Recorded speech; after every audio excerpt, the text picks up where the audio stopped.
Hello and welcome to Play Talk Repeat. I'm Oliver and I'm joined by Niall, Alex, and Lewis.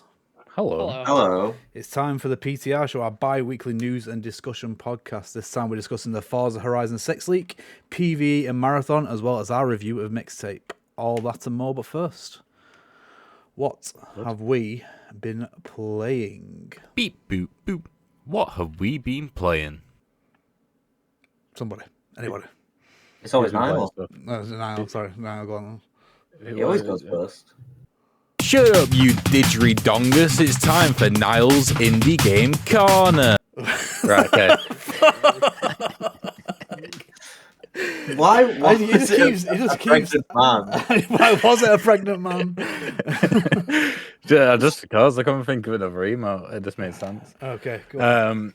Yeah, so the reason why it's Niall's Indie Game Corner is because the only non-indie games which we've been playing are all PTR related. Okay. Yeah, because they've been either video game book club or mixtape, which we're going to save for later, of course. So I've been playing a few demos, just to see what's hip happening. One game which Lewis might like, but you two might not, is a game called Don't Stop Girly Pop, which is a boomer shooter. With the theme, as you can imagine, based off the name. And it's you start off the game really slow, like it's a first person, obviously, being a boomer shooter, and you walk in and you're like, this is incredibly slow. And then it pops up saying, the more you jump and the more you grapple onto stuff, the faster you go. And then you very quickly are going incredibly fast, plus that contributes to a modifier, which is like a 10x or whatever, which then directly contributes to how much damage you do to enemies. So it's a very, very simple, gotta go fast as possible and then do as much damage as possible. And that's the game. What's it called? Don't Stop Girly Pop. Don't Stop Girly Pop. Okay. The music is pretty good as well, obviously very K-pop inspired. I'm getting a bit of Doom vibes from this. It is a boomer shooter. I should have brought up a trailer. I'll do it now. Yeah, and the art style I think is really interesting. Very, very garish, very weird, which I like. Yeah, I only played it for about like 10-15 minutes, but I'm like, I might get the full game after that. It's pretty cool. We do like a boomer shooter. Yeah. Other than that, I played two roguelite deck builders. Played Shuffles and Scuffles, which has a really interesting thing. Like in pretty much every deck builder, you have mana, and then you spend mana to use cards. Yes. Well, it's changed in this game where you can't play cards unless the mana of the card equals 0, and you spend mana to reduce the mana of cards. And the reason why that's different is because you can reduce the mana of cards but not play them on your turn, and then your mana resets the next turn. So that means there's cards which you have 4 default mana per round. There's cards which cost like 6 mana or 8 mana or 10 mana or however much. And so if you want to play those cards over turns, you have to reduce the cost of those cards, which means, well, first of all, it's good because you think in turns ahead. Like deck builders which do that are always interesting. But the second thing is that it means they can have really insane cards that are not limited to the maximum amount of mana a player can have. So that was good. And then the other one I played is that it's quite. I think what's happened is, so I assume you guys know about Shroom and Gloom. No. Yeah. Yes. Oh. No. Well, it's a roguelike deck builder that's first person.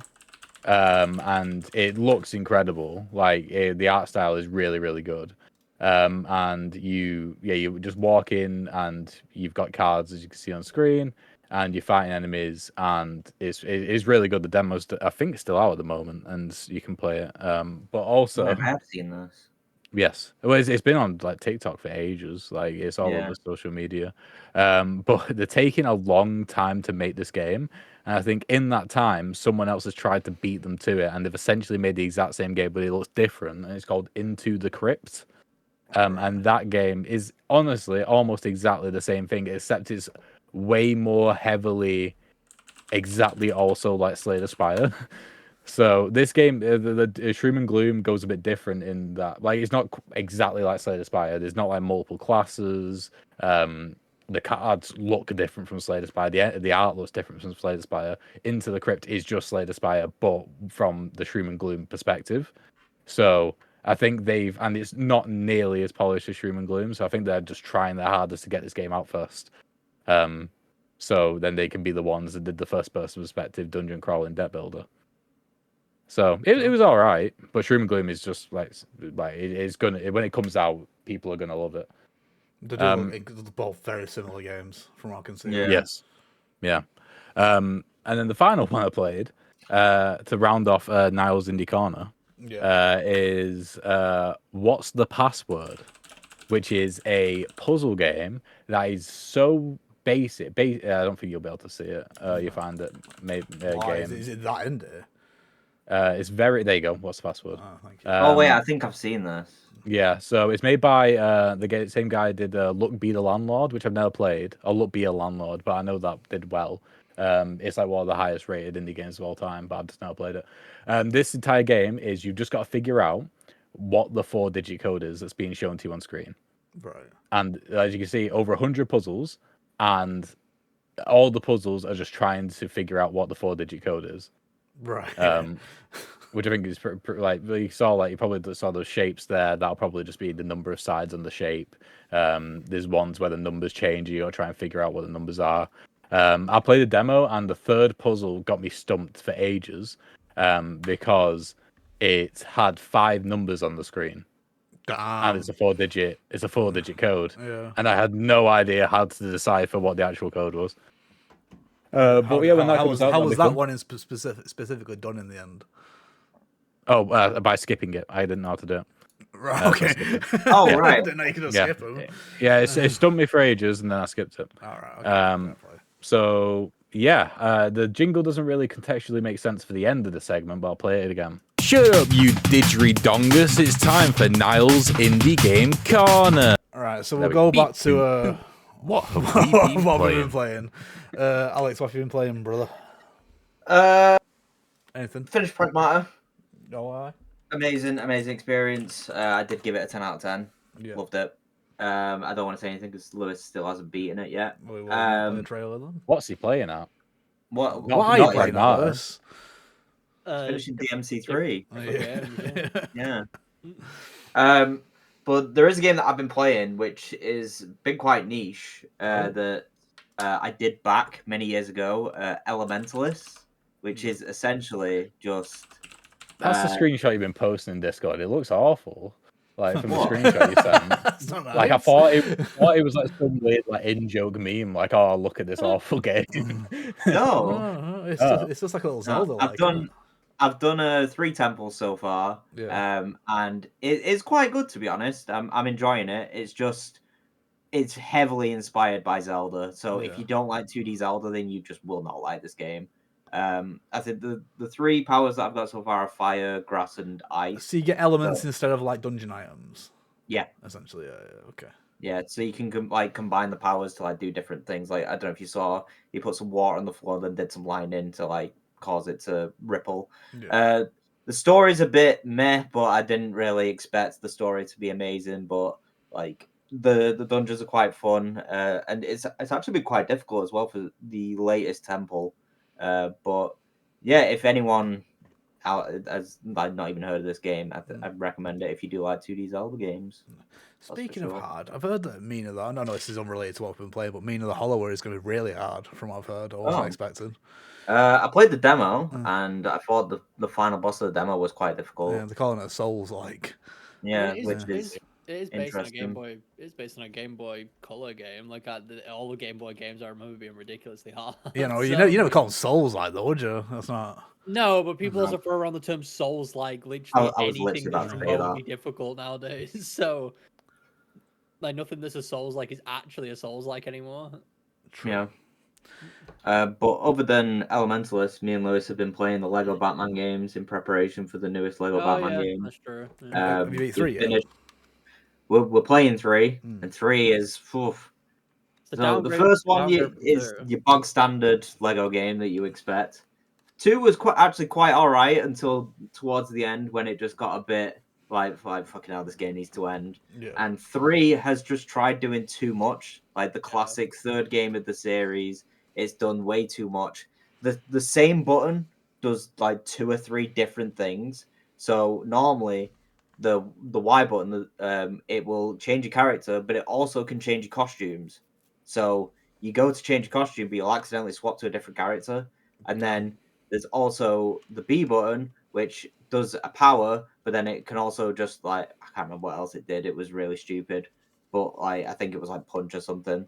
And it's just doing too much, and it's just by me and Lewis just haven't played it in like 5 days because we're just like can't bothered. It's just drained us. But the new one's coming out in a week. Yeah, we'll get it done. Yeah, it did the third one compared to 2. 2 had a lot more structure and it seemed a lot more like well thought out. 3 seemed to be, because 2 added an open world to the Lego game itself. So 3 obviously was trying to top it in some way, and it tries to top it by doing these big, grandiose levels. They removed the open world completely, but they've tried to make the singular levels as epic as possible and as big as possible. But there's way too much shit going on because of it. And I feel like my enjoyment of it has massively just dropped purely because I can't appreciate anything that is actually happening, because they keep bringing in new characters, they keep bringing in new scenarios, new set pieces. A lot of it is just in space, so it does all look kind of just the samey. Yeah, I don't know. My enjoyment of this one has fallen off massively compared to the second one, which I thought was a huge upgrade over the first one. It's not a bad game or anything at all. Like 3 isn't bad. It's just for me personally, 2 was more enjoyable. I just preferred the way it played and the structure that it had as opposed to 3. Yeah, one of the reasons why Lego games stopped for a while. Doing that kind of shit. Yeah. But then they brought it back bigger and better. But yeah, so Lego Batman comes out a week today. So hopefully by the time the next PTR show rolls around, we will have all at least played it, or well, at least some of us. Are you getting it now? Am I guessing it? That is a question. He wasn't listening. What we're talking about. Was he listening? What game we talking about now? Oh, we're talking about the Lego Batman game. Wait, I'm sorry, I was just preparing for the news. All right, okay. Yeah, so the Lego Batman game is something which I may get if I've finished all the other games that I want to play. Oh, I forgot one of my games which I wanted to talk about. Don't do the jingle again. I don't want to do the jingle again. It's not an indie game. But yeah, we can come back to it at the end. But yeah, like I want to finish Saros and I want to play and finish Pragmata on the PlayStation 5 first before I get the Lego Batman game, probably on the PlayStation 5. So yeah. Cool. Why is it dropping the PlayStation sponsor? I know, yeah. Like trademark. Well, there's just some games which are a PlayStation 5 experience, you know, and there's some games which are PC. To be fair, Saros could not be on any other console. There's a reason that's exclusive, and I'll get into that shortly when I talk about my games. Lewis, what have you been playing? Anything other than what Alex has said? My main things have been Devil May Cry. We played the first 1G2 video game book club. And because of that, in a few months. Oh God, he's really spoiled it. And because of that, I want to play the rest of the series. It's a series that I've always wanted to play, so I thought now would be the best time, considering I played the first one. As of yesterday, I just finished the third one, so I've only got 4 and 5 left. 1 was decent, 2 was dog water, and 3 was genuinely one of my favorite games I've played this year. 3 was honestly fantastic through and through. And I'm very excited to get to 4 and 5 because of it. I don't know. I just think the game's incredible.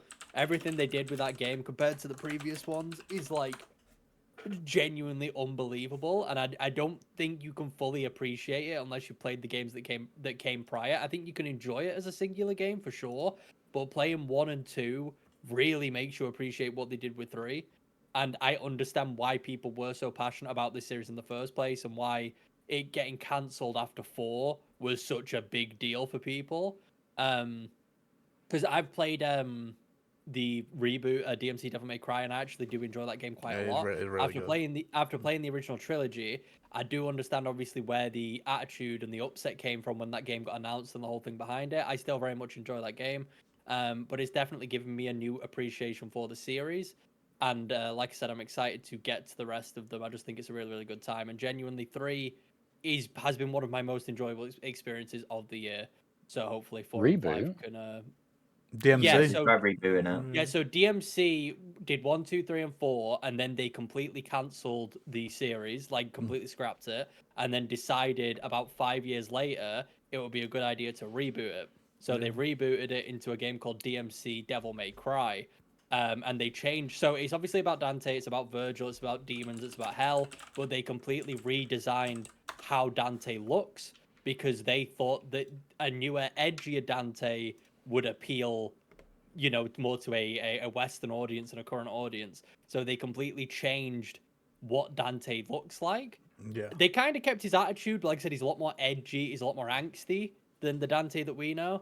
But they completely rebooted it. This game actually did well. Like it sold really well and it actually reviewed quite highly. But the passionate DMC fans obviously love the original games, were furious about this. They got really upset about it, especially since the game itself makes some digs at the original game, which people really didn't like because they felt like it was a slap in the face because they cancelled it and then were like, look at this new Dante mocking the old Dante, and people didn't like that. So And then this Devil May happened. Cry 5 came out after this. Yes. So they went back on them. Yeah, so it got rebooted, and then that was 2013, and then 5 or 6 years later, they announced Devil May Cry 5, and they were like, "We're going back, we're returning." They didn't like start fresh. They didn't like start with like going back to the old Dante and then rebooting it that way. They just straight up did a sequel to 4. So 5 continues exactly where 4 left off, but we had this reboot in between. Because as far as we knew, the Devil May Cry franchise was dead. They officially said we're done with Devil May Cry 4. That was it. But because the fans were so passionate, they were like, "Fuck it, let's give it a go." And 5, I think, sold ridiculously well, like stupidly well. Yeah, see, that trailer for DMC then just makes me want to play the reboot again. It was really No, it really is. good. No, it is. I stand by DMC. Devil May Cry is fun if you don't keep comparing it to the games that you love. It is a fun game in itself. It's a bit more cringe, because like I said, it's a lot more angsty and a lot more angry. But gameplay wise, it's really fucking good. It is. But yeah, that's all I've been playing really. I just beat 2 and 3, and I'm planning to play 4 and 5 soon. My next game I'm going to finish is Pragmata because I am about a third of the way through that, so I'm going to lock in on that, get that done, and that will be my focus for what I'm going to beat next. Sick. Here's a question. How many Capcom games has Lewis beat this year? I've just counted them. How many games has he beat this year? Not including DLC. Well, it'd be 9 Resident Evils. It'd be a Ghost Trick. It'd be 3 Devil May Cries. Jesus. And a Pragmata. So it'll be. I'm 14 currently. It's about to be 15 with Pragmata, right?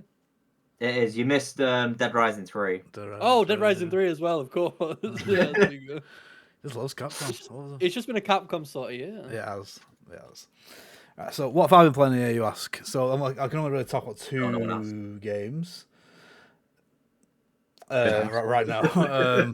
So first one was Invincible Versus. I've just blitzed through the story mode on that. I just wanted to give it a go. It's actually quite a fun fighter, Lewis.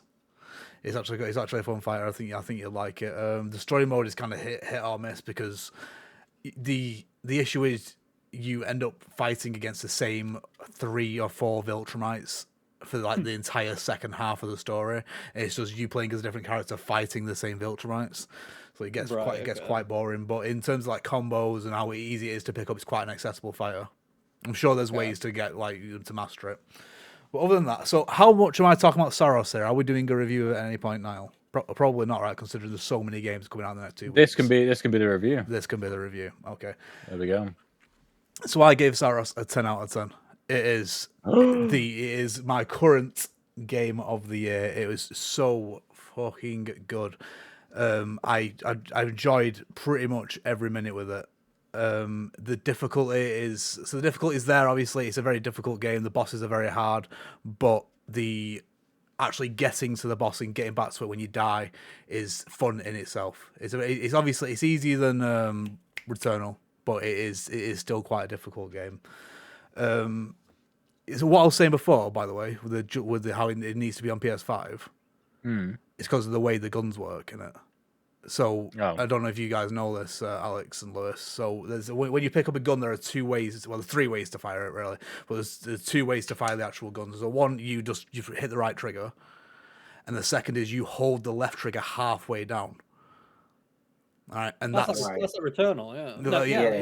Exactly. And so it's like I don't know how that would work on PC because the adaptive trigger, it tells you where to go to. You know what I mean? Yeah, no, that is true. Actually, Yeah. I don't know because it Oh. is on unless the PC. No, actually, it won't make sense. Yeah, so I Because- was Sorry, obviously I've been playing it as well, and I think that it was when I played Astrobot, and it was when um my kid was sleeping in the same room as I was playing Astrobot, and so I think I turned off all the vibrations on my Yeah. controller. It was too loud, and so I think is that why the trigger isn't giving me feedback? So On where to so go? the trigger. So when you pull the left trigger down, it should stop halfway. It should- doesn't for me. Yeah, and then Must Yeah, be you might need off to turn it the- back on. yeah. I'll turn it back on then, and then if you pull it down, this is what we were talking the other day about the super shot thing.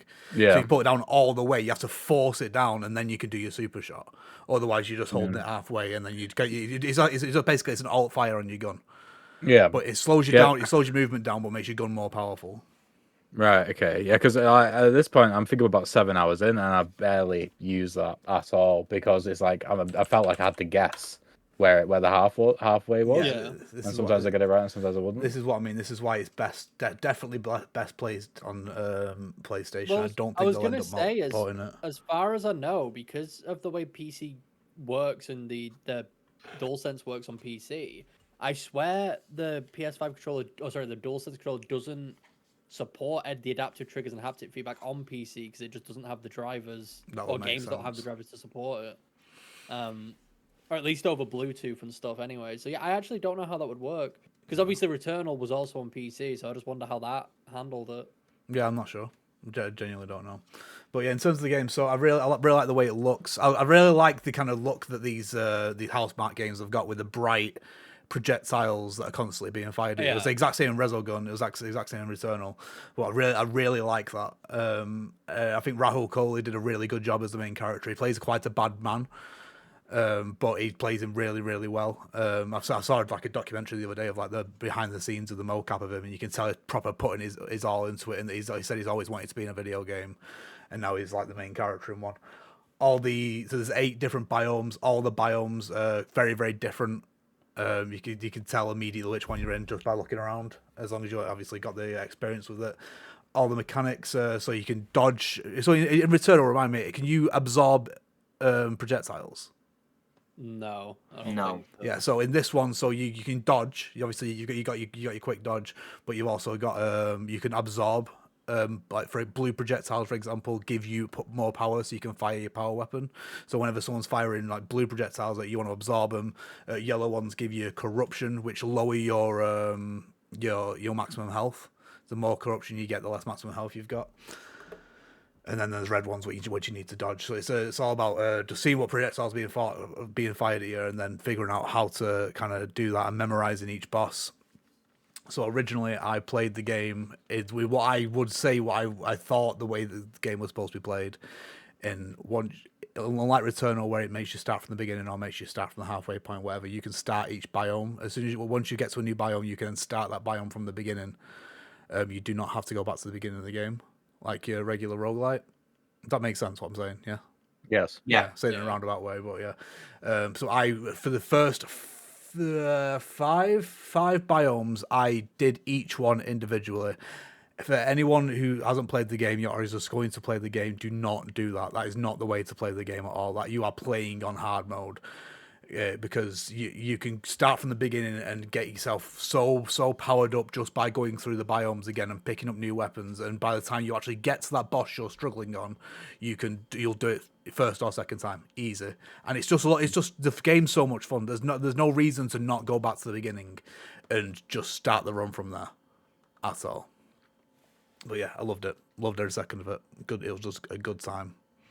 I mean, I will Yeah. say, as someone who kept seeing, as someone who played Returnal recently, and was was less excited about Saros because of it. The gameplay I've seen of Saros, although it looks similar to Returnal, it looks different enough and way more interesting to the point where I do actually want to play it now.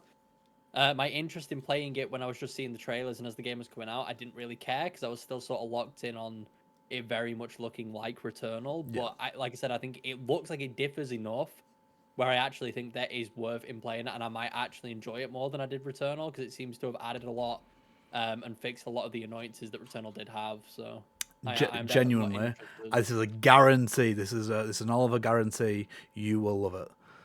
All right. A guarantee. Yeah, like I said, I played 7 hours. I love it at the moment. It is going to be up there as well. The game of the year for me. So it won't be like last game of the year show where Oliver was my villain and I was trying to take down Expedition 33. Yeah. Like, we'll probably be on side with this one. But there's I did it because Oliver played it first, and I also heard about the people saying you should just play it from the beginning. That's what I've been doing the whole time. So the only trouble I've had with the game is on the first boss, because obviously when you play it from the beginning, you don't get you're doing the same experience. That boss took me about 8 times. The second boss took me 2 times to do, and the third and fourth boss I did first try. And I was getting stronger and stronger every single time. The skill tree, which is your permanent progression, you take back currency, which you get from going through the biomes, which you then spend on your skill tree. If you get back to base without dying, which I'm pretty sure you can do early on a run, you don't actually have to die. You can choose to go back to the passage, I believe. Is that true? So if you do it from the pause menu, it counts as a death. If you do it from a teleporter pad, like after a boss, then it does not count as a death. Yeah, teleporter path.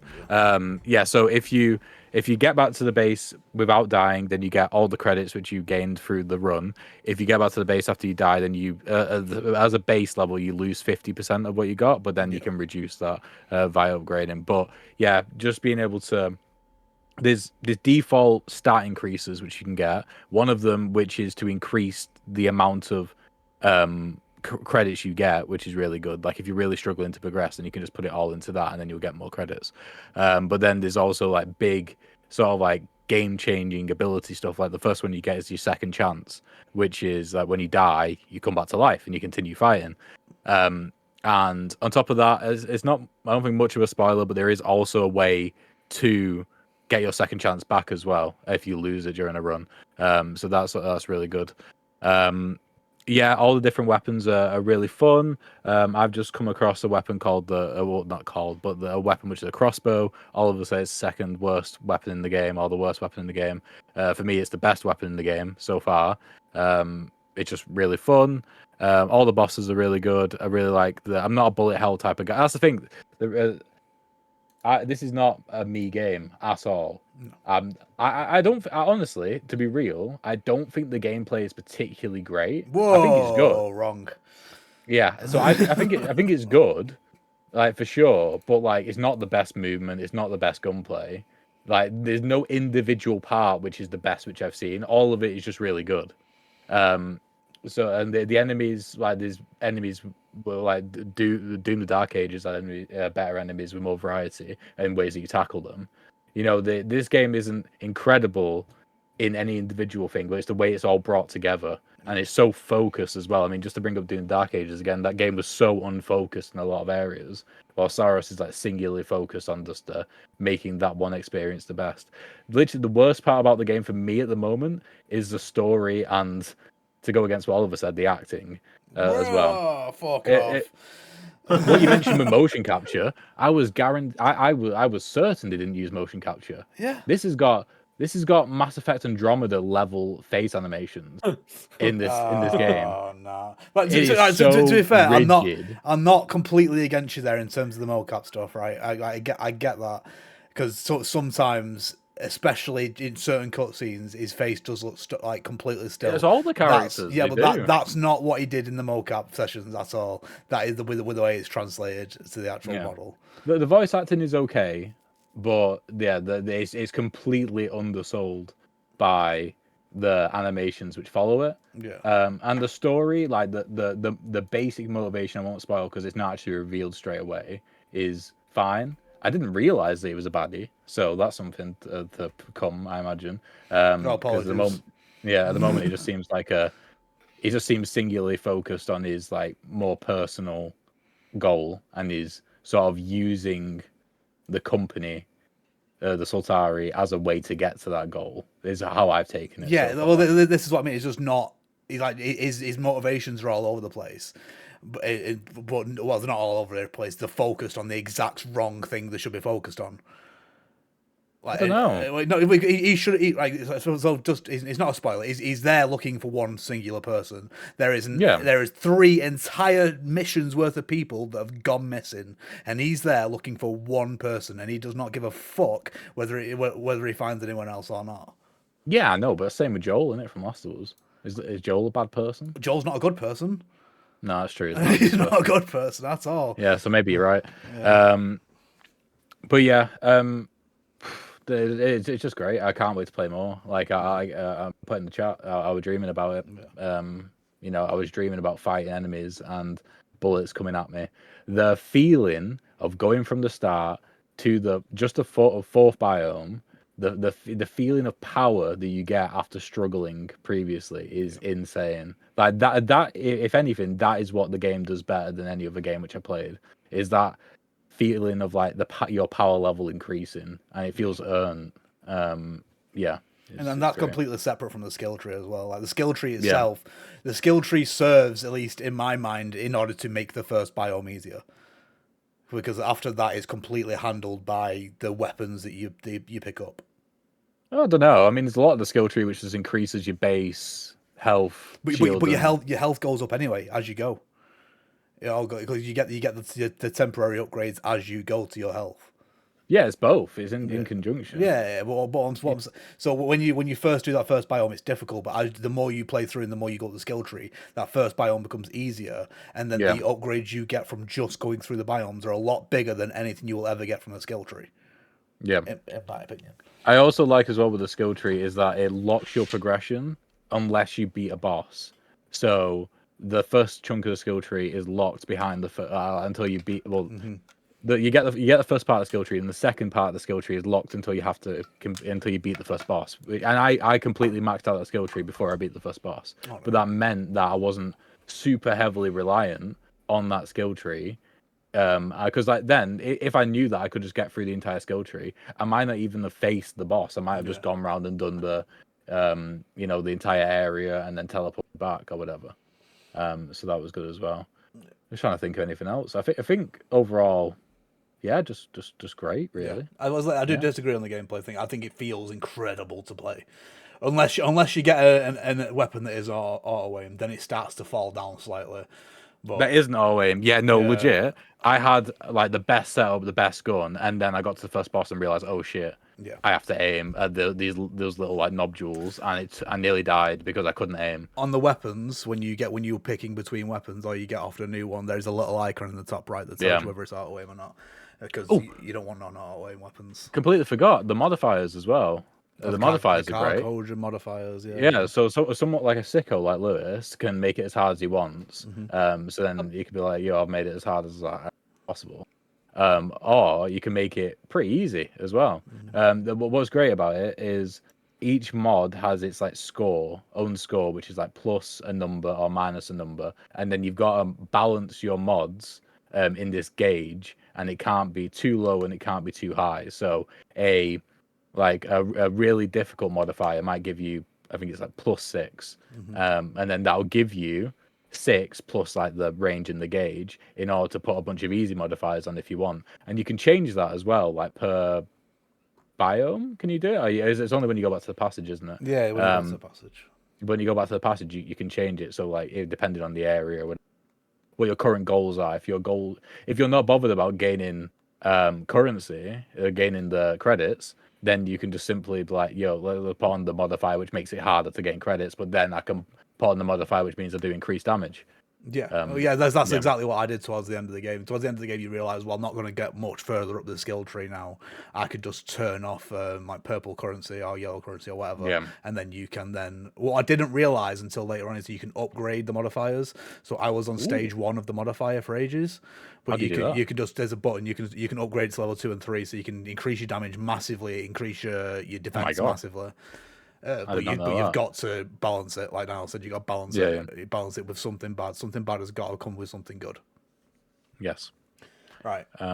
So yeah, that's the review. That is the review. We shall move on to the news. Breaking news. Wrong one. You did say we got breaking news though. Oh, that was the marathon one. Oh, It's literally just because it just come out. Okay. Out with the olds, In with the news. It's news time. Now off we go. Right. So we'll start off with the Forza one because I think that's the one we're most familiar with. So Forza Horizon 6 developer is taking strict enforcement action against anyone accessing leaked build. So there's been a leaked build of Forza Horizon 6. Quote here from Playground Games, which is a UK-based studio. We are aware of reports that a build of Forza Horizon 6 has been obtained prior to its release and can confirm this is not the result of a preload issue, the statement says. We are taking strict enforcement against any individuals found accessing the build, including franchise-wide and hardware bans. We encourage fans to sit tight for the game's release on May 19th. SteamDB also commented saying Forza Horizon 6 was very likely leaked by someone with early access to the build, a reviewer or similar. At around the same time, the file list appeared on SteamDB because someone used our token dumper.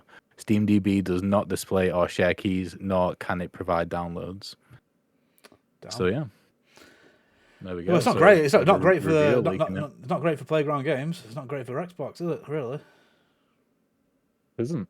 No. It's the biggest game of the summer for Xbox, I think. It is, yeah. And I'm just looking at the footage now. I fucking cannot wait to play it. Honestly, fucking love. Forza Have you Horizon. seen the bit where you're racing a Gundam? That's what Yeah. I have, and I felt annoyed when I saw it because that's a spoiler. Ah, yes. Yeah, me and Lewis saw it yesterday. Right, so look at that. You've all seen it. That's fine. Apologies to anyone watching who didn't want that spoiled.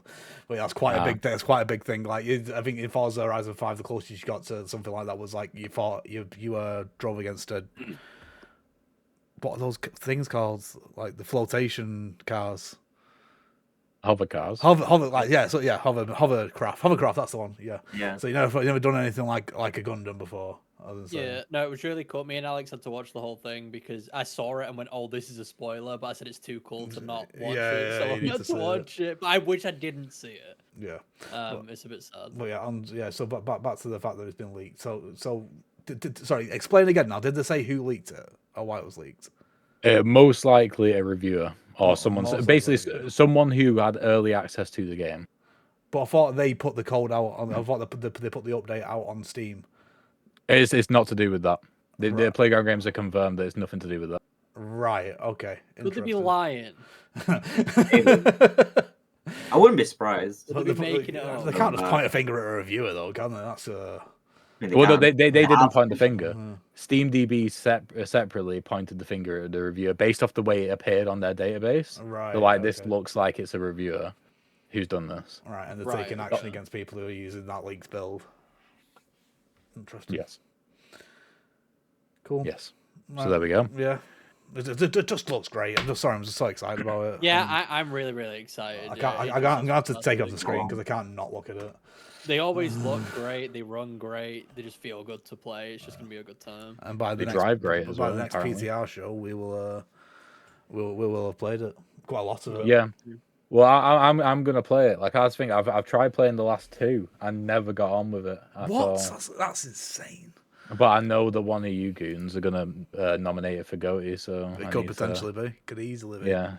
So I need to make sure I play it so I can say why it's bad. Reviews are looking. What is the best rated game this year so far? Is it? So on far, I on think. Metacritic, yeah. I believe so. Well, it was Open Critic, I think it is. Yeah. right. Well, it was Saros a couple of weeks ago. It was mixtape last week. So does it matter? Mixtape was on the highest, was it? Mixtape was the highest rated game. Yeah. I A just hint. want to of say the it's year. kind of crazy as well, considering it's early access and this is on Steam and not the Xbox and stuff. They've got 160,000 concurrent players right now, which is ridiculous. That's insane numbers. That's so much money lost. 4 That days is- early access as well. Like it's not even the real release Oh. yet. Oh, yeah, no, right, this will be so- the early access. These will be legit players. Right. I see. I do not doubt that Playground Games have lost some money on this, or Xbox have lost Yeah, some for money sure. on this. Yeah. But I'm just saying that's impressive for an early access. 160,000 people buying paying more to play it a couple of days early is huge. Especially when it's gonna be free on Game Pass. Yeah, That's what I mean. legit. Yeah. It's mad. All right, next story. Hit us with it. Next story. A bit of a sad one for you PlayStation 5 nerds. Sony says it's undecided on PS6 release date or price amid continued memory shortages. So as Microsoft is steamrolling towards most likely a 2027 release of their console, Sony don't even know if/when they're going to release. Well, honestly, good. I don't want them to release PS6. They haven't done anything with the PS5. No. Like, Yeah. I would rather keep the PS5 for another 5 years and then make games for that than buy a new console. I just don't want it. Whereas Xbox, I'll be happy for them to release a new one because hopefully that means it's going to jumpstart something. Yes, and exactly. get them going. Exactly, This doesn't surprise me in the slightest. They at least don't seem asked about matching the release dates up because historically they've always been very close to each other. But it doesn't surprise me. Like I say, I do not think that Xbox is competition for PlayStation anymore. I think Xbox is competition for a Steam machine. But you know, the last time Xbox released a year early, they won, didn't they? Does the Xbox 360? Yes. Yeah. Well, it was just a better console than the PS3, honestly. Well, and the PS3 released like 100 and something quid more expensive. That could be the same story again. We could be in 2005 all over again, 2006. But it's also not surprising because they don't know the price and the release date. It's all down to RAM. It's all down to RAM. It's all down to GPUs. Yeah, some sources from Bloomberg, so might be reputable, says that the console could arrive as late as 2028 or 2029. That's honestly, very late. I'd be happy with that. Doesn't bother me at this point. Give me as many years as possible with the PS5 because I still feel like this PS5 generation has barely started. I feel like we've done nothing with the console. Easy for someone who bought a PS5 Pro to say. I was just gonna say you played even less games with your PS5 Pro. but mine looks like a PS1 while I'm doing it. Well, since I've been moving more towards I agree with you. Since I've been moving more towards PC anyway, it's just I'm not asked when they bring it out. It would be annoying if they did because that would mean I'd have to buy it. Yeah, I'd have to. That's the thing. That is literally the thing is I'd have to buy it. I know that sounds stupid, but I have to have it if they make me a new one. The jump between generations, obviously it's been happening for a few generations now, but it's just not going to be that big. It's not going to be. No, it isn't. At all. So not. We've already achieved a thing where, at least for console gaming, most of the time we can get 4K 60, which is pretty much what you need for a home console. Like going beyond that, it's less about the technology of the console and it's more just about the general. Like normal people don't have an 120 hertz TV, like they just don't.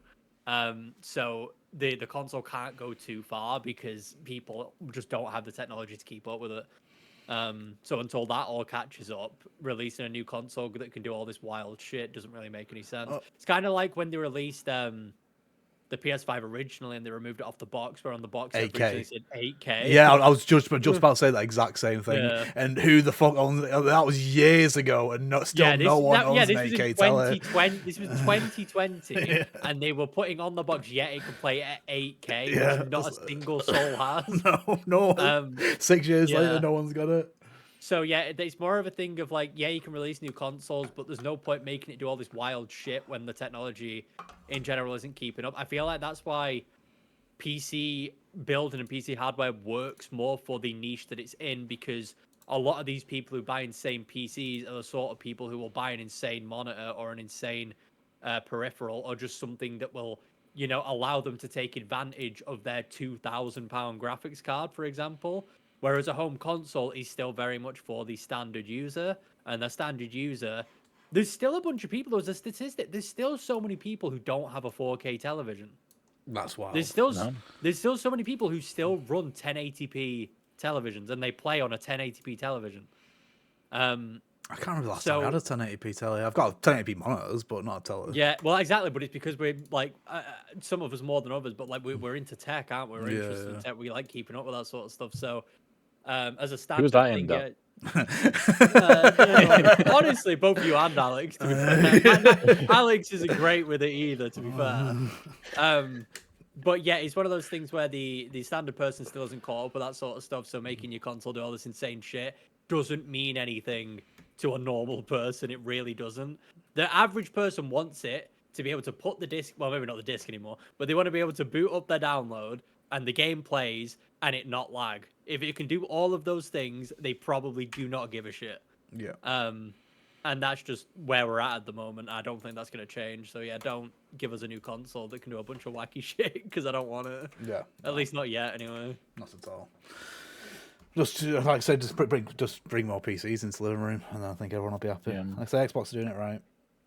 I think that honestly, the best benefit that a new console could have would actually probably be for developers, because the more powerful the hardware is, the easier it is to make an That is optimized true. game. Like No, that's but the thing. Sadly, as well, with the way like development is going, with introducing more AI stuff, which will not make us optimized of the game. Yeah. Then yeah. that'll unlock a lot of stuff for developers. But I was going to say, how true is this optimized stuff when, for like the first 4 years of your console generation, you're still trying to make games for the previous generation anyway, so you can't take advantage of the new hardware.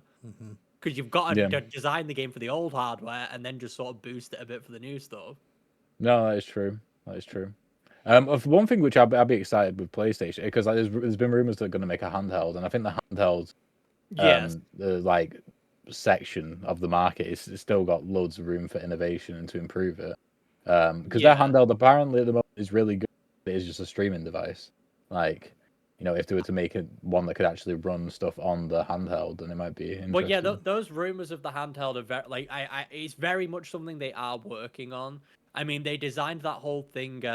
There is a power saver mode on PlayStation, and the power saver mode essentially runs at the same wattage that a handheld device would run at. So people are very certain that they implemented that with PS5 to be able to test all of these games running in power saver mode and seeing how they run to see if they can fully be utilized on like a handheld device. And there's lots of stuff leaning towards just patents and other stuff to say that they are definitely doing it. It's just when they're going to drop it. But I feel like Sony are probably going to do really well with the handheld. I can't imagine it's going to do poorly. I know they had a bit of a blunder with the PS Vita, but I assume they learned from what went wrong with that. And I think just with the ecosystem that we're in with PlayStation 2026, just selling any sort of like PlayStation handheld is going to do ridiculously well. There's a reason like the PlayStation is one of the best selling consoles, and like the fan base behind Sony is just massive. And like you just said, the PS Portal, which is literally just a cloud streaming device, people really, really like it. So having something that can just play natively and whenever you want, I just don't see how that would do poorly, unless they really go rogue with like the pricing or something, or they just do something really wrong with the marketing. I don't see how that goes wrong for them. So the issue is going to be, I think it's so it's like, in my mind, this handheld is just going to be a handheld PS5, right? Yeah, it's not going to be like it's not going to be a PS Vita or anything like that. It's not going to be a separate ecosystem with the exact same games. Yeah, it'll be the same games that are on PS5. It will be digital only. I don't think we really live in a world now where handheld devices are different from their like. It will be digital only. So the price of the games is really going to hurt anyone who buys this thing. That is interesting because like the PS Portal I think works because it's just a way to stream stuff on your TV, but it's really cheap. Yep. You know, but like people, I listened to podcast recently where they were just ranking consoles, and they pointed out the reason why the DS succeeded, but the PSP and the PS Vita didn't, is because with the PSP and PS Vita, it was PlayStation games, versions of PlayStation games put on there. So like, if you all play the better version, play it on your TV. Mm-hmm. Whilst the DS had DS games, DS only games, and the games were made for that. So would a £400, £500 handheld that just play games just worse than on your TV, would that even do well? You know, I think so. You think it will? Well, Steam Deck works. I wouldn't buy it. Yeah, but I'm about to literally the point I was about to bring up is the Steam Deck. At this point in time, especially, stuff isn't running great on it. It's definitely losing its steam a bit, but people still love the Steam Deck. People use it all the time. I know they can buy off Steam, and stuff generally is cheaper and just stuff like that. But in terms of people caring about playing a game that performs worse, I don't think that's an issue. And you're also completely forgetting the Switch, which runs every game. Like Switch 2 now, obviously, but Switch 1 runs every game worse, and people love that. Yeah, but they buy it for Nintendo games. But they'll only buy this for PlayStation games. But I don't know if people just Yeah, buy so them for they the might gimmick. buy this. They might buy this and not buy the next PlayStation. They might just buy the handheld. I'm just thinking in terms of like both. You know, like would they buy both? Like owning both. Yeah, yeah, I yeah. mean, I still think there's justification for it. I think it just falls into that entire thing of people not having time to do what they need to do at the TV. Like there's so many people you see who still have like a PS5 and a PlayStation Port, and they have the PS5, but they just never get an opportunity to use the TV. They can't. Yeah. It's not something they can really get around to doing, whether it's family stuff or work stuff, or they can only play for 15 minutes at a time, stuff like that. I definitely think there's a market for it, and I think that I think knowing that you'd be able to play your games without having to have any sort of internet connection or rely on anything like that would just be appeal to a lot of people, especially people maybe in situations where they're on jobs that are off site or just not at home or anywhere that's easily accessible to certain things. I just don't see why something like this wouldn't do well, especially when you've just got Sony's backing behind it. Because like I said, the performance thing just doesn't matter to me, because I've seen that proven with the Switch. There's so many people who play all of their third-party games on the Switch. Like, it's not just Nintendo stuff; they play everything on it, and they don't seem to care if it runs worse, or maybe even notice that it runs worse, just due to the obviously efficiency of being able to play it wherever they want in handheld. Yeah. Like, they're not bothered about those losses. So, yeah, I think you make a good point. I think it's going to be expensive probably, which is going to be the catalyst for it doing insanely well. I don't think it's going to be competitively priced with the Steam Deck and the Switch and stuff. I actually think it might be And the more games won't be expensive. competitively Yeah, priced at all. but I feel like there's a very large subsection of people who just like PlayStation. And if you think about it genuinely, it is getting to a point with like Steam and stuff now where, like, if you've been a PlayStation fan since like early PS4, let's say you've had your account since 2014, you've probably racked up quite a library of digital games or just games in general. So it becomes one of those things where for a lot of people, their entire library is just probably already on PlayStation. It is there. So buying Yeah. something like that, some like the option of being like, well, why don't you just get a Steam Deck? For a lot of people, they don't have a Steam account. They don't have these years worths of games and build up. Whereas they might have like 10 years worth of like PlayStation build up and stuff, just because that's the ecosystem they've been tied to. So I don't know. I definitely think there is a market for it. I just think it's gonna. I just think it's gonna be very expensive. I don't think it's gonna be an affordable console for people. But I suppose that's why they've got the PlayStation Portal. In my head, the PlayStation Portal is, if you don't want to spend the big bucks, you can still play your PlayStation stuff. You just buy this one. But if you're like an enthusiast and you really want to enjoy your games, then whatever that handheld is gonna be the way to go. They added cloud streaming to the portal now, haven't they? Yeah, you don't so- need a console Yeah, anymore. yeah. The Console. cloud, the PlayStation Portal is fully separate now from a PS5. You just need a PSN account, and you can play anything. The PlayStation Plus. Well, anything that's on the store. Sorry. Yeah. Yeah, but you got the premium subscription. Yeah, you got do. the premium because you need You to do. close. Yes. Have we got any more news now? Yes. So we haven't even talked about the thing from the top of the episode yet. Oh, the Marathon. stuff. But speaking of console prices, have you heard about Nintendo increasing the price of the Switch 2? I have. I did. Yes. Yeah. Yes. Yeah. So gone up by €30 in Europe and $50 in the US, and for the UK, it is dependent on what the retailers sell it for. So, but it'll probably go up as well. It's always the So same in the UK, isn't it? They always leave it up to the yeah. I think it must be based off like some sort of rules and regulations. But how we're feeling that, like, since Nintendo have made such a big deal about all the great games coming out, like, has that offset the price hike? Do you think? No, it's everyone's done it. Everyone's done it, and it was that they were bound to do it at some point. I'm surprised it took them this long, to be honest with you. It's Yeah, just- they left it a while, yeah. didn't they, to try and make it seem Yeah. like we're It's just- playing for the team. Don't worry. It's costing them too much money to make it's all relative, but it's costing them too much money to make the consoles at the moment. So they're gonna have to.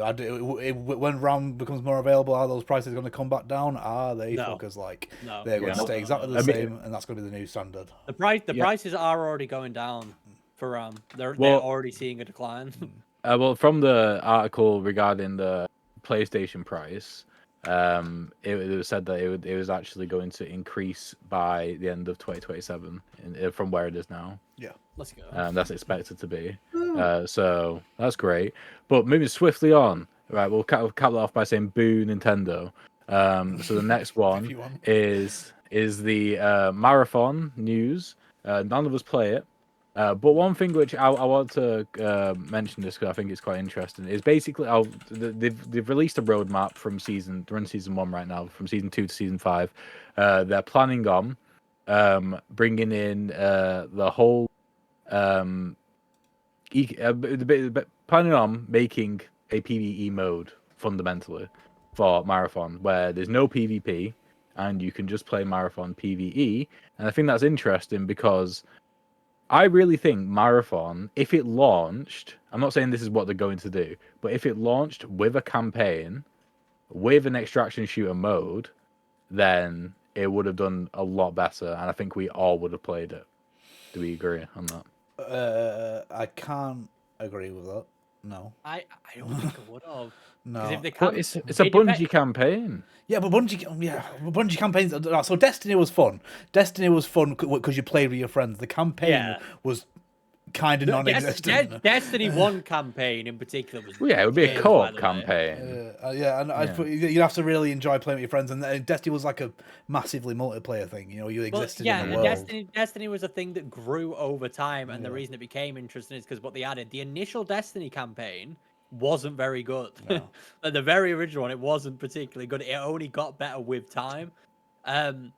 If this had a campaign, I don't think it would have me rushing to play it. No, especially if the core concept of the gameplay was still, or the campaign itself was based on the idea of an extraction shooter. Are you implying a campaign that's completely detached from the extraction shooter aspect and is more just mission focused, or would it still retain?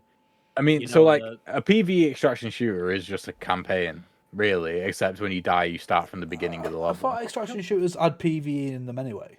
I don't know if I'd No, call they do. Like Escape from Tarkov, I don't know if I ever would have called that having a campaign.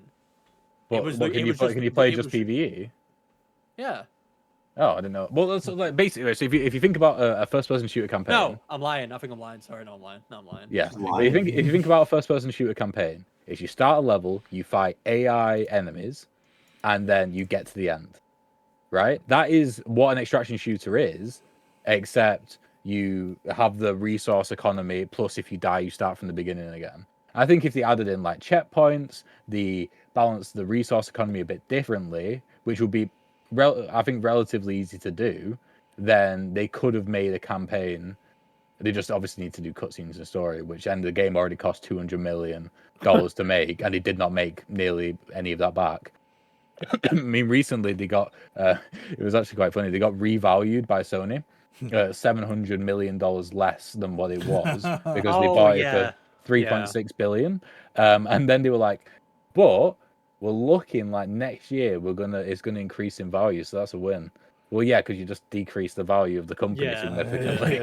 No, I read that the other day, and it's one of the things that have led people to believe that Destiny is fully dead because Bungie have said that they're locking in on Marathon basically, and that they're committed to making it the best game it can be. This could destroy them. This could destroy Bungie. Yeah. Well, I think that's the thing. Like, I mean, think about Titanfall. Like, Titanfall, meh. Titanfall 2, very good. Yeah. And I think that if, like, season 10, they're like, yo, you guys really like PvE. We've been working on a campaign that's like, 4 hours long or something like that.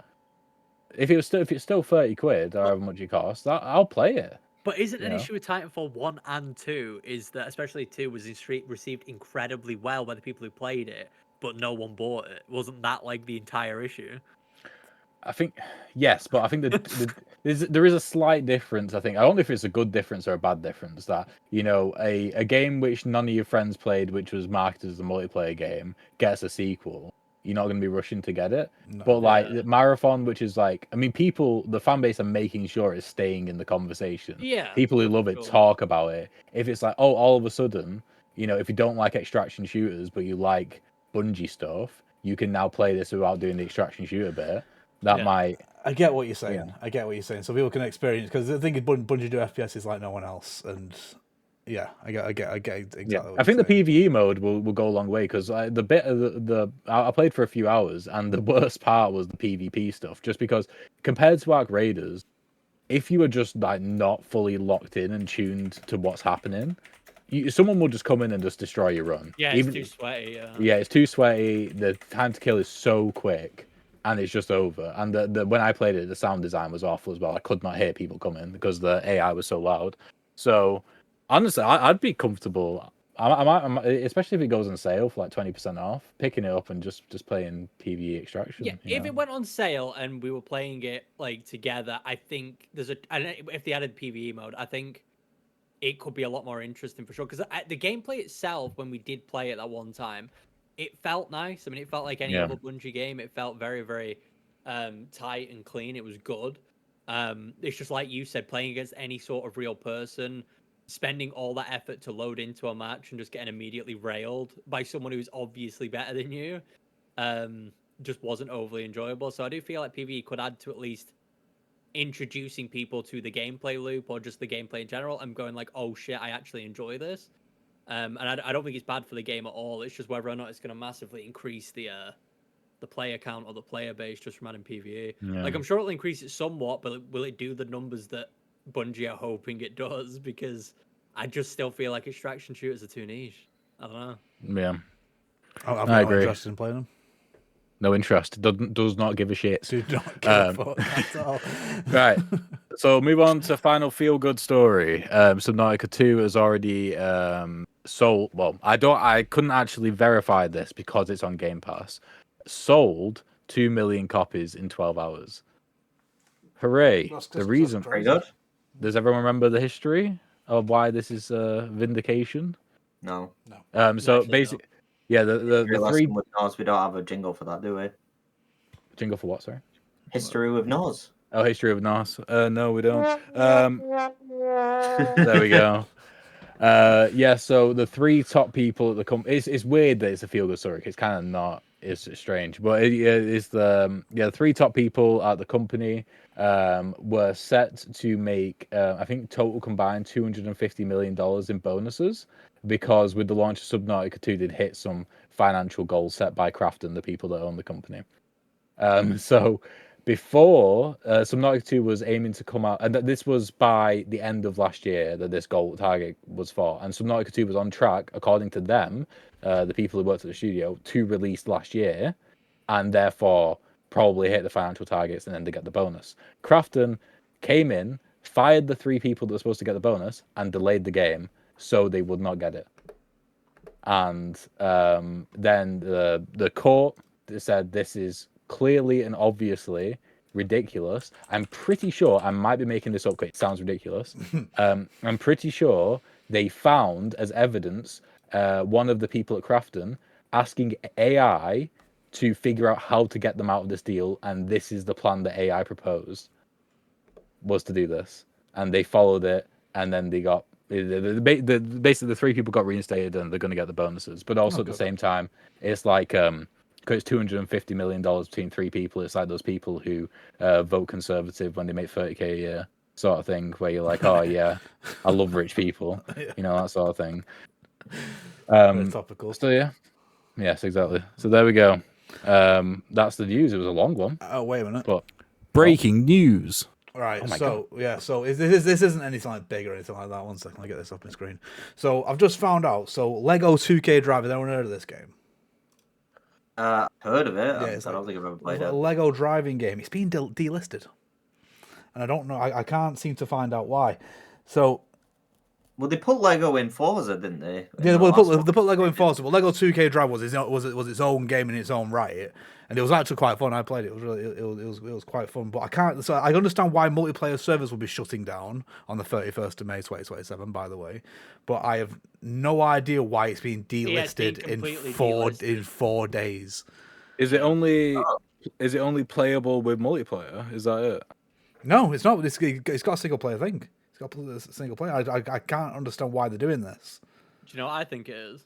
What? I think that Stop Killing Games initiative is actually kind of moving forward right now, and I think they're panicking and want to get rid of it before something goes through where it's like, oh, you have to maintain and keep these games up. So I think they're trying to scrap it as fast as possible.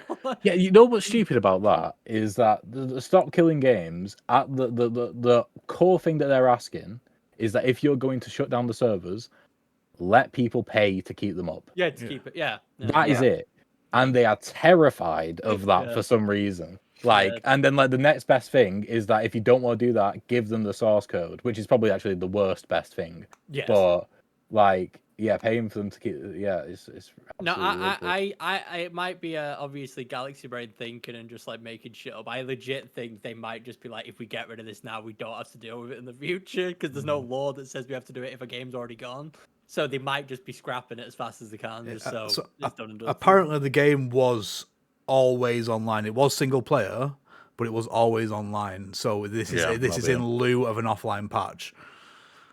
Like just I think it's patch silly. it as offline. Yeah, they should just no, they should, but they Yeah. don't want to. No. They just simply don't want to put the effort and money into doing so. So it's easier just to bin it. Yeah, fucking 2K, Which I think man. is ridiculous. But Yeah. yeah, because I did see some movements literally a couple days ago that the Stop Killing Games movement has.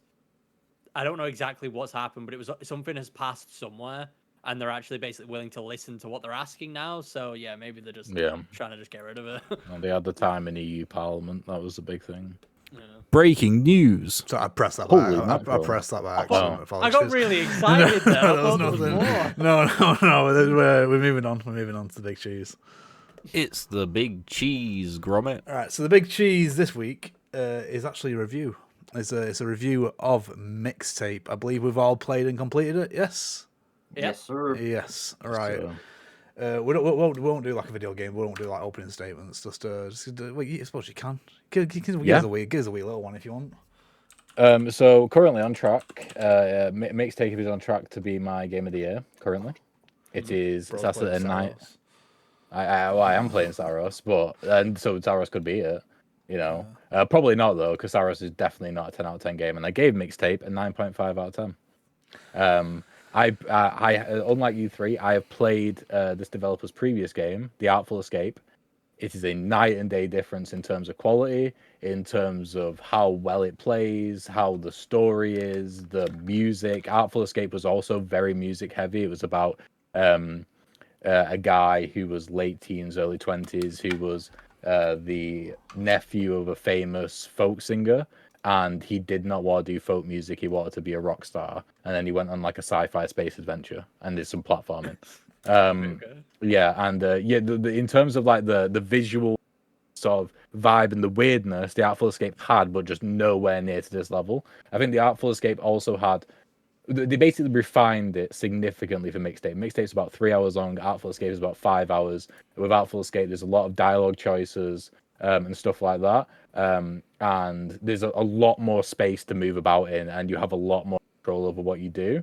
And so that, I think, made it a lot less focused. Like the developers came out and said, with this one, because people, first of all, I find it fucking ridiculous that people ask this. They're like, why can't we have our own songs in it?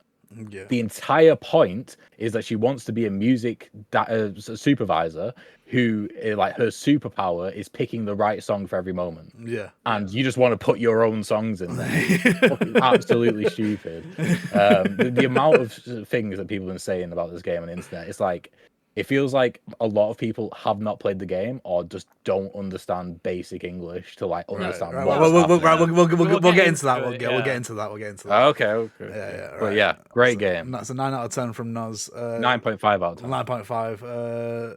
Lou, dog. Me? Yeah. I'll keep it short because I'll try and keep it to an open statement. I ended up giving the game a 9 out of 10. I thought it was really, really good. It was fantastic all the way through. I have a few gripes just in regards to the performance of the game and a couple of other things. I am going to really slate the performance. I ended up having to find time with it, but I need to talk about it because it's not on. Interesting. But outside of that, the game visually looks fantastic. The music is incredible. The fact they were able to get all that licensed music is unbelievable. It must have cost them an arm and a fucking leg. Yeah. Or they had a very just generous donator to even them the money for it because I don't know how they fucking did it. Everything about the game was just really, really good. It made me feel things. It made me happy. It made me sad. It was just a great time overall, and I just really enjoyed the experience. It was just very, very good. Sick. Another 9 out of 10. Alex. So Mixtape was a weird one for me because I really liked the art style. I really liked the music choices that they put in, but I think, as Niall said, this game just wasn't for me.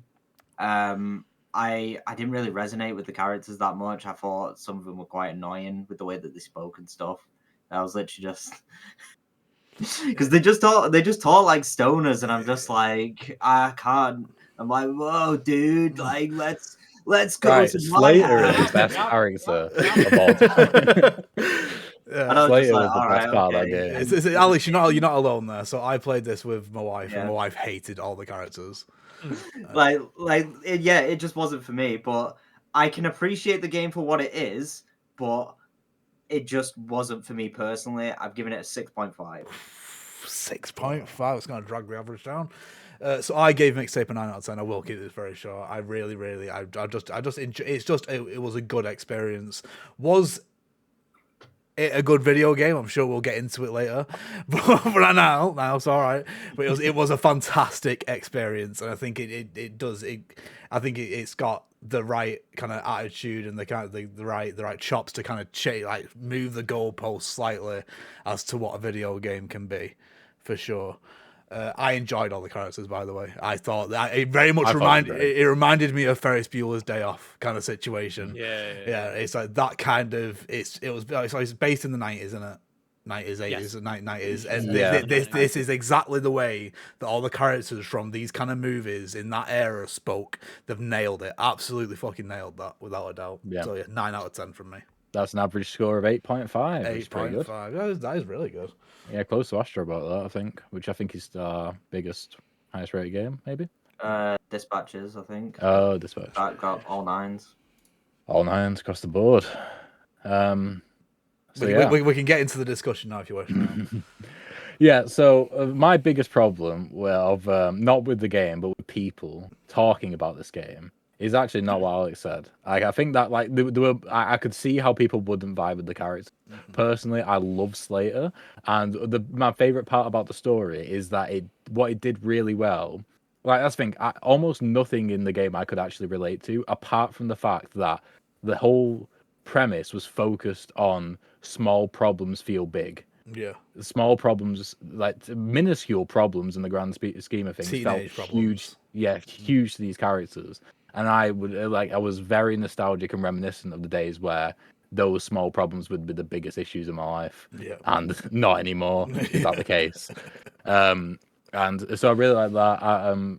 Yeah, I'm just talking about what I really like, actually. So I in terms of what the gameplay was there, I thought that the mini games, the variety, and how well they were done, were really. I could like there's a few of them where I could just do them for hours, like a good while. Like, especially if there was maybe a bit more depth out of them, they could have been their own little indie game. I think, like the rock skipping one. Yeah, and the skateboarding felt really good. Yeah. It felt really The good. shopping trolley felt really good as well. Yeah, no, it did. Yeah, it go the spin Yeah. and shit like that. Yeah. There is Breath of the Wild on screen, just so you're aware. Yeah.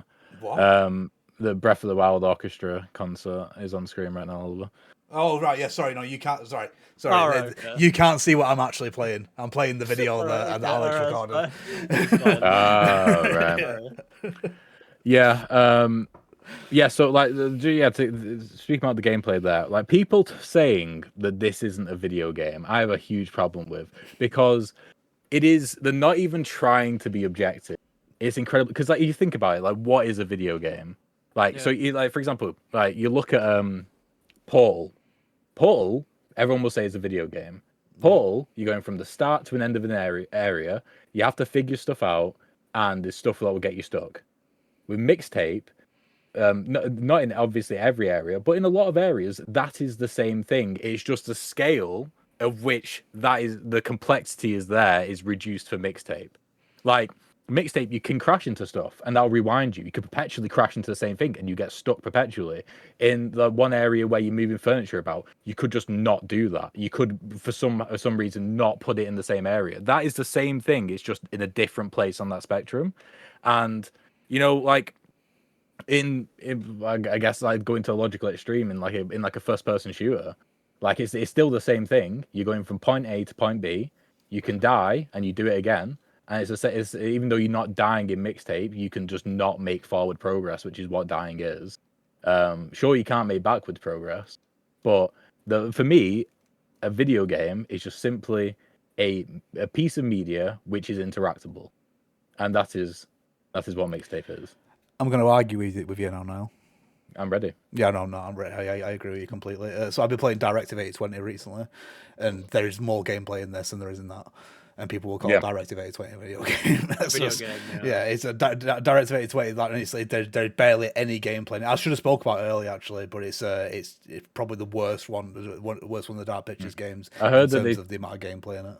To try and add more gameplay, to introduce stealth, which just... Oh, mate, I know we're supposed to talk about Mixtape right now, but fucking hell, it's overused, the stealth mechanic in that game, and it is so shit, because the thing is, the character's AI that you're supposed to be hiding from should have some kind of protocol in the head where they need to get away from you to a degree so you can get past them. They don't do that. They just walk in whatever direction they fucking want to, so you just stood there for ages waiting to move. Anyway, back to Mixtape.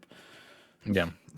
So yeah, like I think one thing which might be happening, which is it happened to me a little bit. Like I was expecting multiple choice dialogue, for example. Yeah. I was expecting, maybe different paths, because it looks, and people were saying this is Life is Strange but good again. And that was just purely like, the perception of the audience beforehand. Obviously, again, people who are saying that haven't played the game or didn't get the game. That doesn't make any sense. It's a very, very specific story about a very short amount of time, because I don't think people realize that, there's a lot of like flashbacks, but it is about 2 hours in world time. What branching paths do you want to go on in those 2 hours? But yeah, like that's the thing. It was so close to a 10 out of 10, but legitimately, like there were just a few like snags and stuff. Like there was some sections which I felt like weren't particularly great. Like I didn't like that with the pictures that you were taking, you had to be very specific with them. I thought, this could have been like a bit of having like a personal thing, like the fact you had to turn the lights on, and also. Like the worst part of Artful Escape is the platforming, and the one platforming section in this I thought wasn't very well done. Like I thought it was quite unpolished, and I got stuck on stuff. I marked it down because of the tongue kissing minigame, honestly. That's what made me realize this was going to be a good game. Because I'm like, this is going to be weird. It made me feel physically ill to look at. Yeah. I hated the it. moment that it came up at the bottom of the screen to skip this. I immediately just pressed it. In the footage, it might show it, and literally it just goes straight away. I was having fun with that just because of the mechanics and the vibrations in the controller and stuff. It was very heavy and very slappy, and it was, I don't know, I just found it very entertaining. That's why it took him 6 hours to beat the game. Exactly. I was stuck on that. Oh no! If you want to know why I got added hours into the game, it was the fucking rock skipping minigame, bro. I got locked onto that shit for like half an hour because I wanted to break everything. But no, the game for me, it sort of changed my perception on these types of games. I've never been one to hate visual novel style games or anything like that.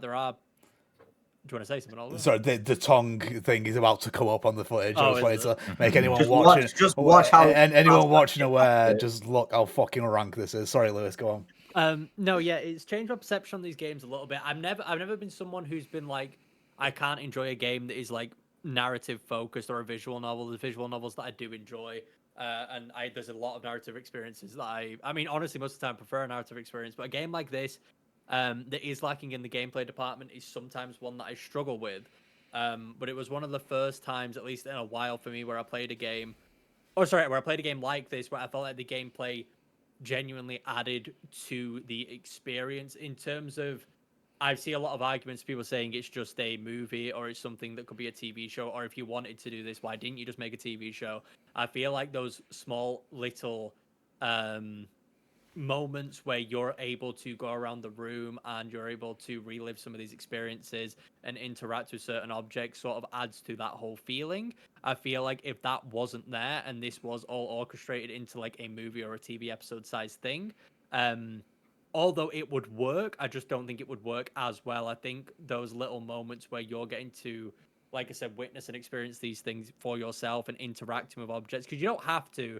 You can beeline it and just follow the gold markers, essentially, which will lead you to the next story point. But if you don't want to, you can go around the room and interact with lots of objects. You can talk to both Slater and Cassandra if you want. You can speak to them. It's just it's an experience that I don't think you get purely from it being a TV show. So I do disagree with the people who are saying the gameplay doesn't matter, or it's not a big deal, because I think that's why this works as like a package. I think it all sort of adds together.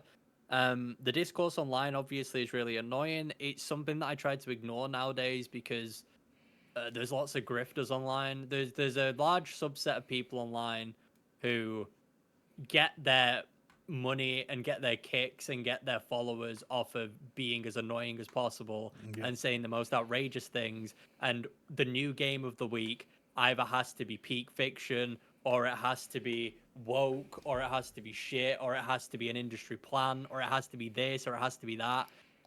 Games for some reason cannot exist in this space anymore without being one of those things. But not here on Play Talk Repeat, not at all. No, I feel I feel like this game's discourse obviously, well, disregarding the obvious grifting online, I don't really count that as genuine reviews for stuff. It just isn't. People online saying it's woke and it's all this and that and just being overly negative, I just don't take it seriously. It's fine to be negative, but when I can tell you're just catering to a specific crowd, I tend to just sort of ignore those opinions. But I understand where the discourse comes from of IGN giving it a 10 and people maybe disagreeing, because I think it depends entirely on how you view games. If you view games as more of art, and like Niall said before, Oliver said, like, what is art really, and what is a game, what is a video game, that's all subjective and it all depends.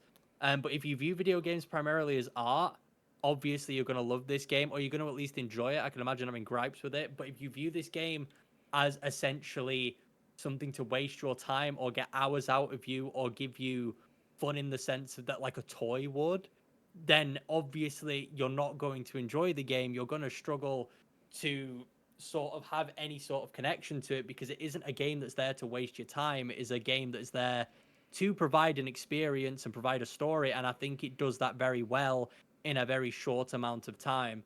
And I feel like people locking in to this 10 out of 10 ideology with IGN and stuff, I can understand why negativity is coming from it if you're thinking about it from the perspective of IGN is a games reviewer, they review games.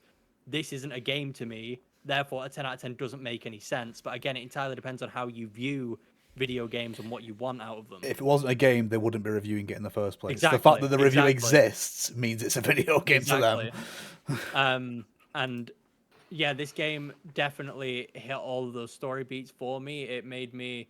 It got me invested. The first like half an hour or so, it was a bit slow for me. It was a bit like I need to care about these characters before I can care about the story. I think Niall said the exact same thing. He felt he wasn't going to vibe with it at first. Like even Slater and stuff at first. Like I never necessarily thought annoying, because I don't like this aspect of like thinking. I mean, you could think characters are annoying, that's fine, but like teenagers are annoying. Like they act exactly how teenagers are supposed to act. Exactly. Acting like a teenager is done very well in this, and they are annoying, so you should be annoyed by them.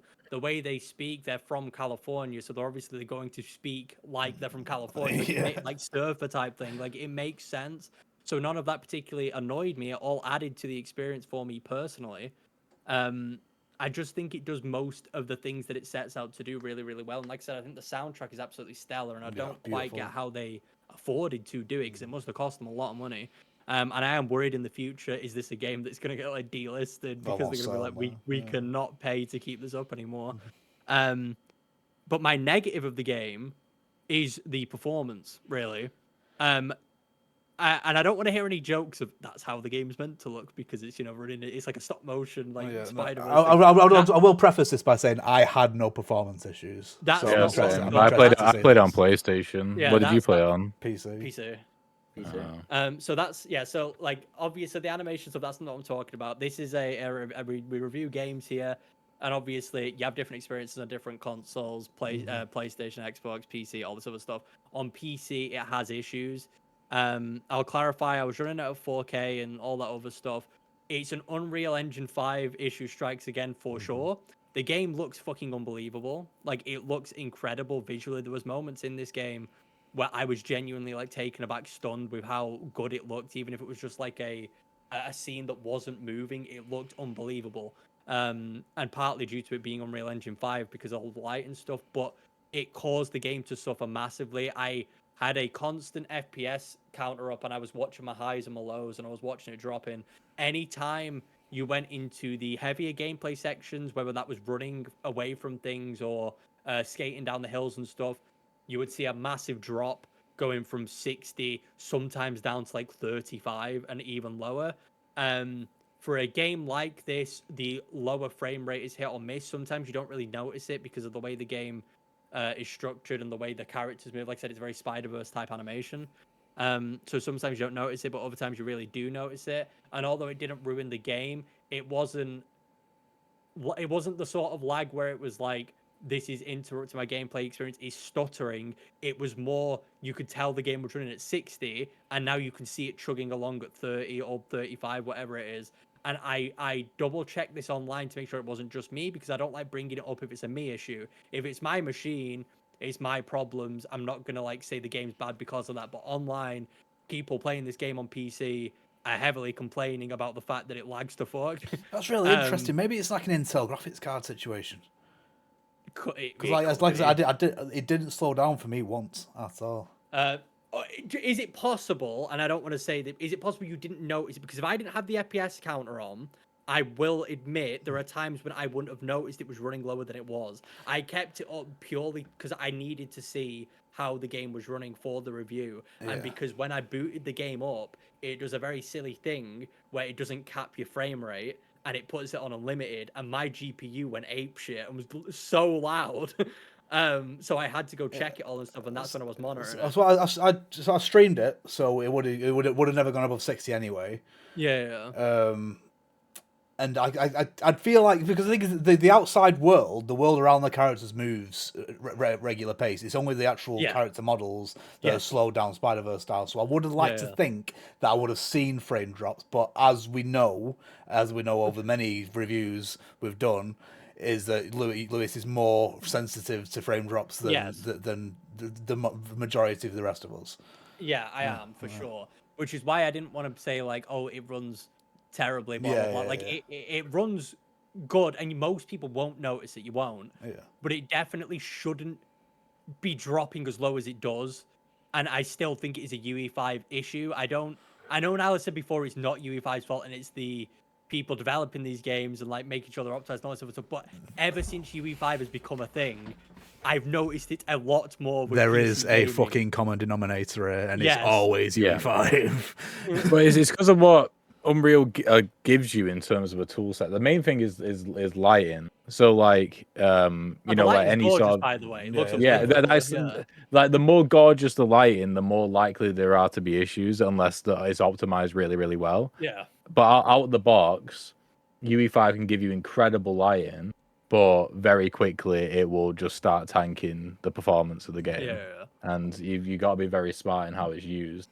And also in some cases, it's not even the case of like being smart. It's just a case of they have the tools to make this thing look better. And so in some cases, they would have made the decision, we're going to be okay with this dropping to 30 here because it needs to look like this. Well, that's what I mean. That's what I noticed a lot of the time is, even though it was dropping, there was some circumstances where I did feel it, but most of the time, because of the way the art style is, you don't really notice it. And it's not like I was running this game at stupid frame rates. You do not need higher than 60 for this game at all.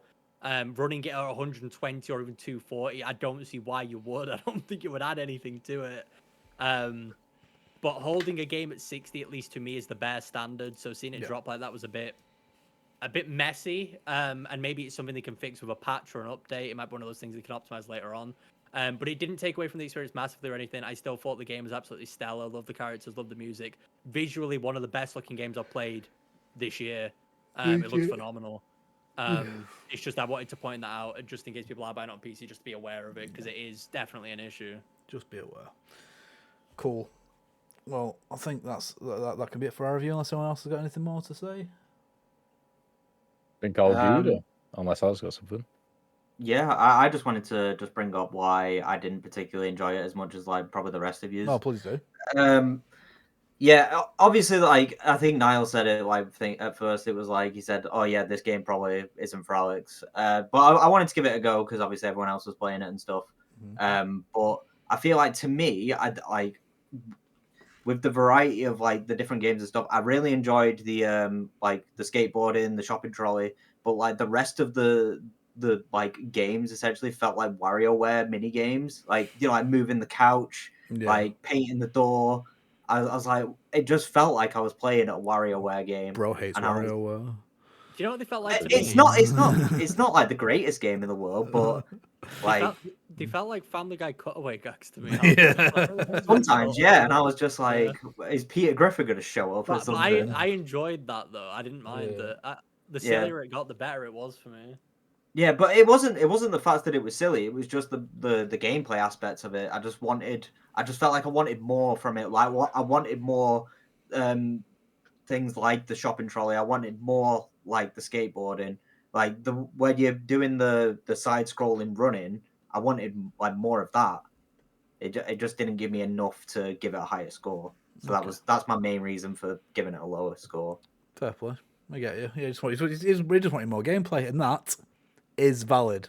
As long as you're not, as long as saying it's not a video game is getting towards not valid, but saying you wanted more gameplay, completely fine. Well, look, it just goes back to the point I was saying before. It just depends what you want out of your game. If you're someone who just like caters more towards gameplay and you want something to, indulge your time in, and it's like physically getting something out of you, then that's fine. And if you're interested more of just like a story or a narrative, that's also fine. I just think, and like I said, it's why I don't take it seriously anymore. I just think the amount of people online saying it isn't a video game, or it shouldn't be a 10 out of 10 because of this, or this game isn't like this game, so therefore it's shit, and this one got a 7 out of 10 and it's better than this because it's got more gameplay, blah blah blah blah blah. I think it's all just insane. It's fine to have like a rational opinion and be like, it's just not for me because of this and this and this, but the people online instantly, and like Niall said, it's coming from people who haven't played it. Yeah. Most of the people talk about online are people regurgitating things that other people have said, and they're now repeating it, and it's causing more people to regurgitate it over and over. That's just how it works. Like someone said a tweet the other day, the worst thing Twitter ever did was paying people for tweets. Yeah. Because that's why you see so much dog shit like this now.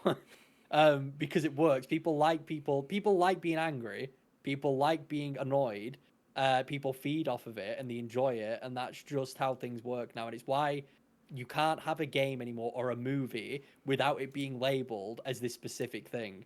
Something can't just be good, something can't just be bad. It's an industry plan or it's the best thing ever. That's it. Those are the only two options that exist now. And if you want to stay sane, you just sort of have to ignore that and think for yourself. Yeah. Because otherwise it gets annoying. Like Niall before was shaking, thinking about it. Well, honestly, I was shaking in anticipation. I was certain YouTube were going to come in and tell me this wasn't a game, like he did with Beginner's Guide, and so I was ready for a fight. Damn. But here we are. Here we are. He didn't give it me. Right. So now I'm going to have to take it out in some other way. All right, cool. That's been a lovely an hour and a half podcast today. It's been some good discussion. Wow, we were. Wow, we were. But thank you very much for watching. We shall see you next time. Goodbye. Bye.